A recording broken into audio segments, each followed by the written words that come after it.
Hello friends, কেমন আছো সবাই? আশা করি সবাই খুব ভালো আছো, সুস্থ আছো। আজ আবার একটা গুরুত্বপূর্ণ টপিক নিয়ে চলে এসেছি। সেটা হলো মেয়েদের পিরিয়ডের সময় কী কী করা উচিত নয়, কী কী করা উচিত। আগে জেনে নিই মেয়েদের পিরিয়ডের সময় কী কী করা উচিত নয়। ভারী জিনিস ওঠানো উচিত নয়, সাইকেলিং করা উচিত নয়, ঠান্ডা জাতীয় কিছু খাওয়া উচিত নয়, যেমন ফ্রিজের ঠান্ডা জল, কোল্ড ড্রিঙ্কস, আইসক্রিম এই ধরনের খাবার। শশা খাবেন না, বাইরের জাঙ্ক ফুড এই সময় না খাওয়াই ভালো। পেটে যাতে এই সময় আঘাত না লাগে সেদিকে খেয়াল রাখতে হবে। এই সময় মাথায় শ্যাম্পু করবেন না। পিরিয়ডের সময় কী কী করা উচিত জেনে নেওয়া যাক। পিরিয়ডের সময় উষ্ণ গরম জল পান করা উচিত। হাই আয়রন ও হাই রিচ ফাইবারযুক্ত খাবারগুলো খেতে হবে। ওমেগা 3 ও ফ্যাটি অ্যাসিডযুক্ত মাছ খেতে হবে। যে ফলগুলোতে প্রচুর পরিমাণে ওয়াটার ক্যারি করে, যেমন বেদানা, তরমুজ, আনারস, মুসাম্বি, কমলালেবু এই ধরনের ফ্রুটস খেতে হবে।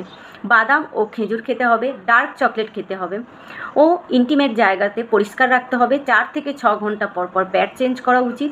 ও পেটে ব্যথা বা কোমরে ব্যথা যদি হয় তাহলে একটু গরম সেঁক নিতে পারো। Thank you.